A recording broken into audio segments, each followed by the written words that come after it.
ನಮಸ್ಕಾರ ಸ್ನೇಹಿತರೆ, ಪ್ರವೀಣ್ಸ್ ಕಿಚನ್ಗೆ ಮತ್ತೊಮ್ಮೆ ಸ್ವಾಗತ. ಇವತ್ತು ಮೀನು ಫ್ರೈ ಮಾಡೋ ಮಸಾಲ ಹೇಗೆ ಮಾಡೋದು ಅಂತ ಹೇಳ್ಕೊಡ್ತೀನಿ. ಈ ಮಸಾಲ ಯಾವ ಮೀನಿಗೆ ಬೇಕಾದರೂ ಯೂಸ್ ಮಾಡ್ಕೋಬೋದು. ಮಾಡಿಟ್ಕೊಂಡು ಫ್ರಿಜ್ಜಲ್ಲಿ ಇಟ್ಕೊಂಡ್ರೆ ಒಂದು ವಾರ ತನಕ ಏನೂ ಆಗಲ್ಲ, ಚೆನ್ನಾಗಿ ಬರುತ್ತೆ. ಬನ್ನಿ ಹಾಗಾದರೆ ಈ ಮಸಾಲಾಗೆ ಏನೇನು ಬೇಕು ಅಂತ ನೋಡ್ಕೊಂಡು ಬರೋಣ.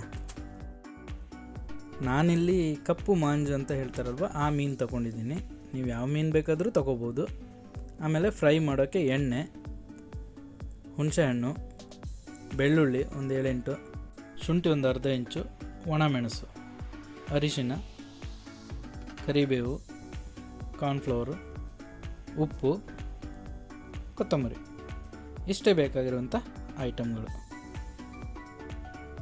ಮೊದಲಿಗೆ ಒಂದು ಬೌಲಲ್ಲಿ ಬಿಸಿ ನೀರು ಹಾಕೊಳ್ಳೋಣ. ಇದಕ್ಕೆ ಒಣ ಮೆಣಸನ್ನು ಹಾಕೊಳ್ಳೋದು ಬಿಸಿ ನೀರಿಗೆ. ಒಂದು 15 ಮೆಣಸನ್ನು ತಗೊಂಡಿದ್ದೀನಿ. ಇದೀಗ ಸ್ಪೂನಲ್ಲಿ ಸ್ವಲ್ಪ ಆಡಿಸ್ಕೊಳ್ಳೋಣ. ಹೀಗೆ ನೆನೆಲಿಕ್ಕೆ ಬಿಡೋಣ. ಈಗ ಒಂದು 20 ನಿಮಿಷ ನೆನಿಬೇಕಿದು. ಎಷ್ಟು ನೆನೆಯುತ್ತೋ ಅಷ್ಟು ಚೆನ್ನಾಗಿ ಬರುತ್ತೆ. ಅಂದರೆ ಮೆಣಸು ಸ್ವಲ್ಪ ಸ್ಮೂತ್ ಆಗಬೇಕು. ಹಾಗಾಗಿ ಬಿಸಿ ನೀರಲ್ಲಿ ಇದನ್ನು ನೆನೆ ಹಾಕಲಿಕ್ಕೆ. ಈಗ ಒಂದು ಮಿಕ್ಸಿ ಜಾರಲ್ಲಿ ಒಂದು 1.5 ಸ್ಪೂನಷ್ಟು ಕೊತ್ತಂಬರಿ,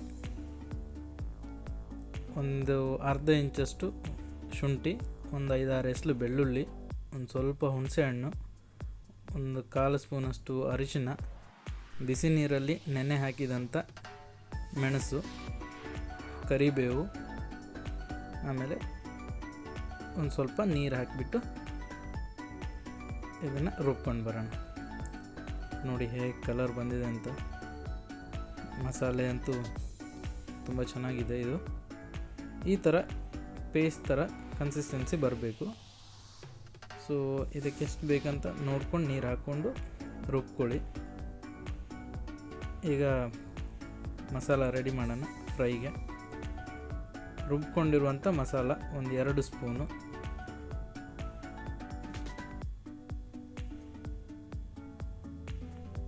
ಆಮೇಲೆ ರುಚಿಗೆ ಬೇಕಾದಷ್ಟು ಉಪ್ಪು, ಆಮೇಲೆ ಕಾರ್ನ್ಫ್ಲವರ್ 1.5 ಸ್ಪೂನಷ್ಟು ಹಾಕ್ಕೊಂಡಿದ್ದೀನಿ. ಇದನ್ನೆಲ್ಲನೂ ಚೆನ್ನಾಗಿ ಮಿಕ್ಸ್ ಮಾಡಬೇಕೀಗ.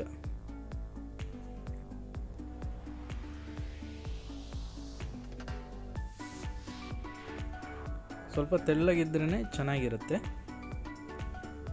ಈ ಥರ ಮಿಕ್ಸ್ ಮಾಡ್ಕೊಳ್ಳಿ. ಸ್ವಲ್ಪ ಜಾಸ್ತಿ ತೆಳ್ಳಗಾಯಿತು, ಹಾಗಾಗಿ ಇನ್ನೊಂದು ಚೂರು ಕಾರ್ನ್ಫ್ಲವರ್ ಆ್ಯಡ್ ಮಾಡ್ಕೊತಿದ್ದೀನಿ. ಇವಾಗ ಇದನ್ನೆಲ್ಲ ಚೆನ್ನಾಗಿ ಮಿಕ್ಸ್ ಮಾಡ್ಕೋಬೇಕು. ಕಾರ್ನ್ಫ್ಲವರ್ ಇದು ಗಂಟು ಉಳಿದೇ ಇರುವ ಹಾಗೆ ಚೆನ್ನಾಗಿ ಮಿಕ್ಸ್ ಮಾಡ್ಕೊಳ್ಳಿ. ಈಗ ರೆಡಿಯಾಗಿದೆ ಪೇಸ್ಟು. ಸೊ ಮೀನಿಗೆ ಈ ಮಸಾಲನೆಲ್ಲ ಹಚ್ಕೊಳ್ಳೋಣ. ಆ ಮೀನ ಮೇಲೆ ಏನು ಕಟ್ ಮಾಡಿದ್ದೀವಲ್ಲ, ಆ ಕಟ್ಟು ಒಳಗೆಲ್ಲ ಮಸಾಲೆ ಚೆನ್ನಾಗಿ ತುಂಬಬೇಕು. ಮೀನಿನ ಮಧ್ಯದಲ್ಲಿ ಎಲ್ಲ ಕಡೆ ಮಸಾಲ ಸವರಬೇಕು ಚೆನ್ನಾಗಿ. ಆವಾಗಲೇ ಮೀನಿಗೆ ಮಸಾಲೆದು ಎಲ್ಲ ಫ್ಲೇವರ್ ಹರಡ್ಕೊಳ್ಳುತ್ತೆ.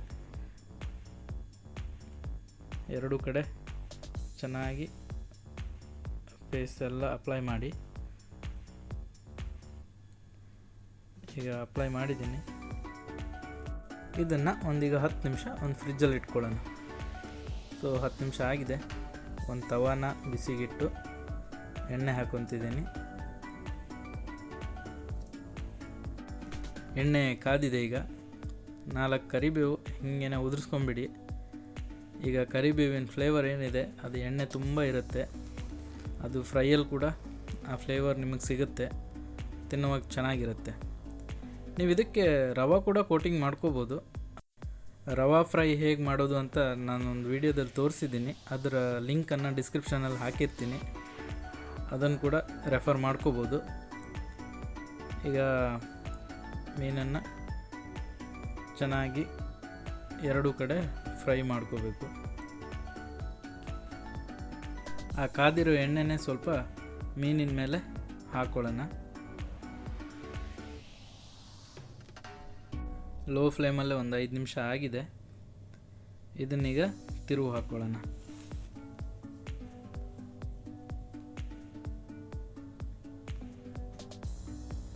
ಹೀಗೇ ಒಂದು 5 ನಿಮಿಷಕ್ಕೆ ಮೀನನ್ನು ತಿರುವು ಹಾಕ್ಕೊಳ್ತಾ ಫ್ರೈ ಮಾಡ್ಕೊತ ಹೋಗೋಣ. ಆವಾಗ ಬಿಸಿ ಎಣ್ಣೆನ ಈ ಥರ ಸ್ಪೂನಲ್ಲಿ ಮೀನಿನ ಮೇಲೆ ಹಾಕ್ತಾ ಇರಬೇಕು.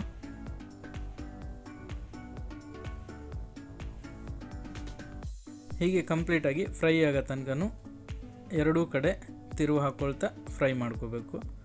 ನಮ್ಮದೀಗ ಫ್ರೈ ಆಗಿದೆ ನೋಡಿ ಹೇಗೆ ಬಂದಿದೆ ಅಂತ. ಫ್ರೈ ತುಂಬ ಚೆನ್ನಾಗಿ ಘಮ ಅಂತೂ ತುಂಬ ಚೆನ್ನಾಗಿ ಬರ್ತಾಯಿದೆ. ಈಗ ಒಂದು ಪ್ಲೇಟಿಗೆ ಹಾಕ್ಕೊಂಡು ಬಿಡೋಣ. ನೋಡಿ ಹೇಗೆ ಬಂದಿದೆ ಅಂತ. ಫ್ರೈಯಲ್ಲಿ ಒಂದು ಈರುಳ್ಳಿ,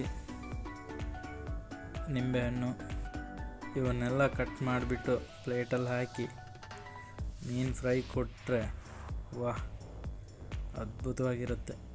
ಯಾವ ಮೀನಿಗೆ ಬೇಕಾದರೂ ಈ ಮಸಾಲೆನ ಯೂಸ್ ಮಾಡಿಕೊಂಡು ಫ್ರೈ ಮಾಡ್ಕೋಬೋದು. ಸೊ ಈ ವಿಡಿಯೋ ನಿಮ್ಗೆ ಇಷ್ಟ ಆಗಿದೆ ಅನ್ಕೋತೀನಿ. ನನ್ನ ವಿಡಿಯೋನ ಲೈಕ್ ಮಾಡಿ, ಶೇರ್ ಮಾಡಿ, ಸಬ್ಸ್ಕ್ರೈಬ್ ಮಾಡಿ. ನನಗೂ ಹೆಚ್ಚಿನ ವಿಡಿಯೋ ಮಾಡೋಕ್ಕೆ ಪ್ರೋತ್ಸಾಹ ಸಿಗುತ್ತೆ. Thank you.